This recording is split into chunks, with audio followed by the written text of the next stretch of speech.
اللہ معاف کر دے، آپ بھی معاف کر دیں، اب ہم اپنے کسی رہبر کو اکیلا نہیں چھوڑیں گے۔ تم نے اگر رہبروں کو اکیلا چھوڑا ہے تب حکومتوں کی ہمتیں بڑھتی ہیں کہ وہ کبھی مولانا کلیم صدیقی کو بند کر دیں اور کبھی مفتی سلمان اظہری کو بند کر دیں۔ لا حول ولا قوت الا باللہ۔ ہم سب ایک ہیں، مسلک کی بنیاد پر لڑائیاں بند کرو۔ اگر آپ کو کسی مسلک سے تعلق ہے بہت مبارک، لیکن ہمارا اصل مذہب کلمہ طیبہ لا الہ الا اللہ ہے۔ ہمارا کلمہ ایک ہے، ہمارا قرآن ایک ہے، ہمارا قبلہ ایک ہے، ہمارے رسول ایک ہیں، ہمارا رب ایک ہے، ہمارا دین ایک ہے، اور ہمارا انجام بھی ایک ہے۔ کسی طرح کا جھگڑا نہیں۔ یہ اہل سنت کی مسجد ہے اور یہ تبلیغیوں کی مسجد ہے۔ اللہ کرے اب یہ سب ختم ہو جائے، ہم سب ایک دوسرے کی مسجدوں میں جا کر نماز پڑھیں۔ مسجد کسی کی نہیں ہے، مسجد تو اللہ کی ہے۔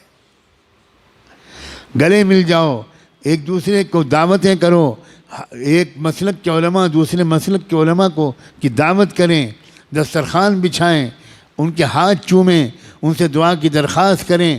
یاد رکھنا ہر مسلک والوں میں کچھ خوبیاں ہیں، یہ سب مسلک مل کر ایک امت بنے گی۔ اب کب تک یہ مسلک کا ہم لوگ ڈھول پیٹیں گے؟ اب بن جاؤ ایک امت، اس لیے کہ دشمن ایک امت بن گیا۔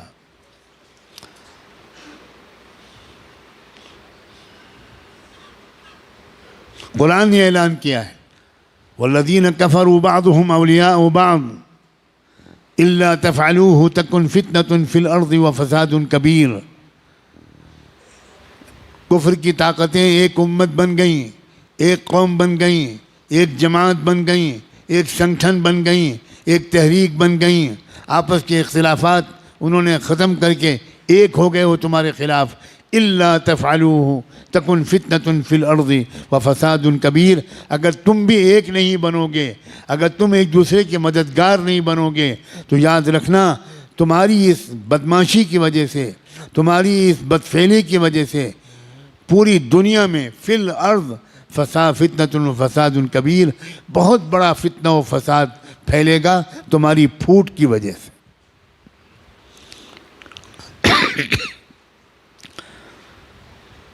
اب تو نہ مدرسے چھوڑے جا رہے ہیں، نہ درگاہیں چھوڑی جا رہی ہیں، مدرسوں پر بھی بلڈوزر چل رہے ہیں، مسجدوں پر بھی بلڈوزر چل رہے ہیں، اور درگاہوں پر بھی، مزاروں پر بھی بلڈوزر چل رہے ہیں۔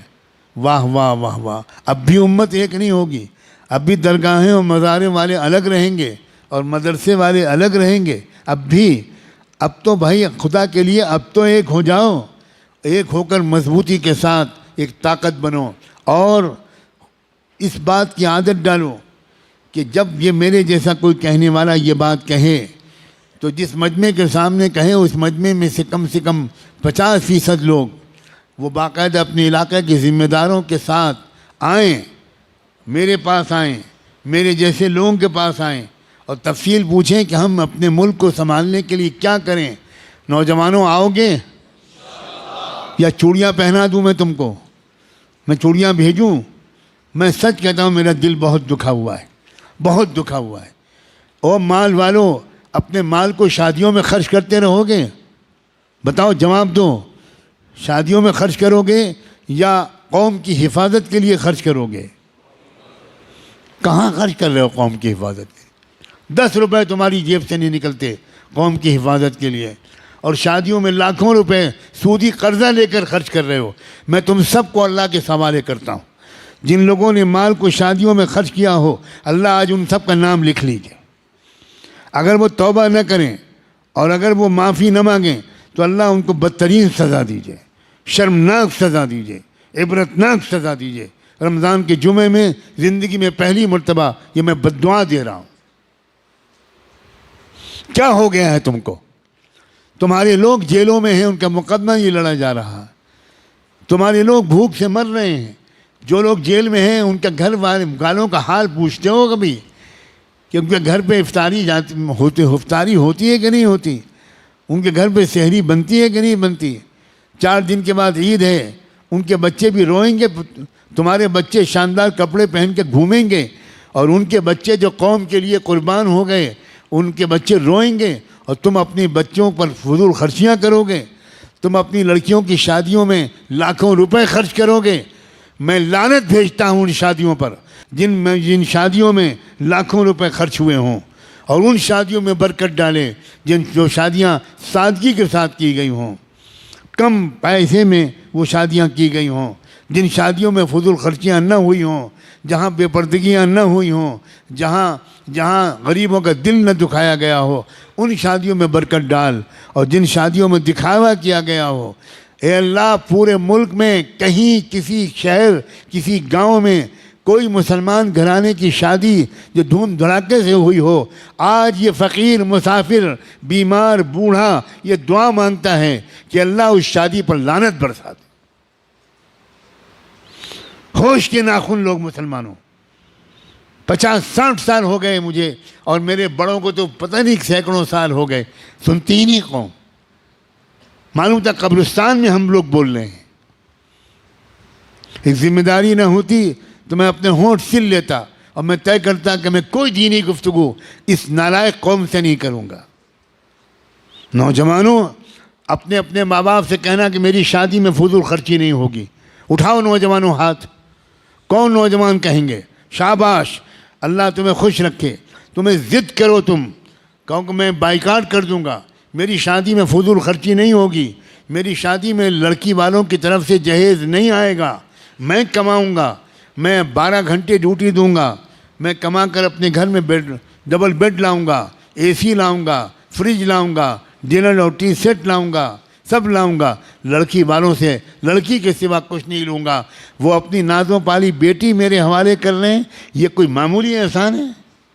میں جہیز نہیں لوں گا، میں فقیر نہیں ہوں، میں یتیم نہیں ہوں، میں اپاہج نہیں ہوں، میں معذور نہیں ہوں، میں چلتا پھرتا ہٹا کٹا نوجوان ہوں، میں کماؤں گا اور اپنے منہ میں لقمہ بعد میں رکھوں گا، پہلے اپنے ہونے والی بیوی کے منہ میں لقمہ رکھوں گا۔ یہ مزاج مسلمان نوجوانوں کا ہونا چاہیے۔ اگر ان کی ماں لالچی ہے کہ جہیز آنا چاہیے، اکثر یہ عورتوں کی لالچ ہوتی ہے اور لڑکے بھی اس میں پھسل جاتے ہیں۔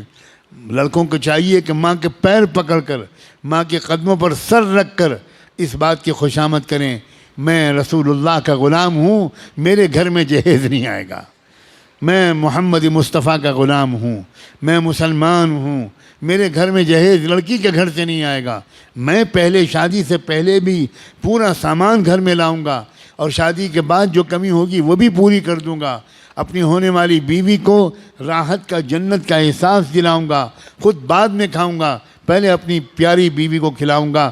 لیکن امی جہیز لڑکی کے گھر سے نہیں آئے گا، میں عام آدمی نہیں ہوں، میں رسول اللہ کا غلام ہوں، میں رسول اللہ کا امتی ہوں۔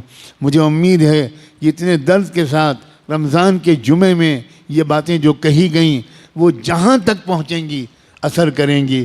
سب سے پہلے یہاں جو آپ براہ راست سن رہے ہیں یا دنیا میں کہیں پر بھی یہ پیغام ایک مسافر کا پہنچے گا، ہر گھر میں اس پر تذکرہ ہوگا، مشورہ ہوگا، مذاکرہ ہوگا۔ اللہ تعالی ہم سب کو نیک کاموں کی توفیق عطا فرمائے۔ وآخر دعوانا ان الحمد للہ رب العالمین۔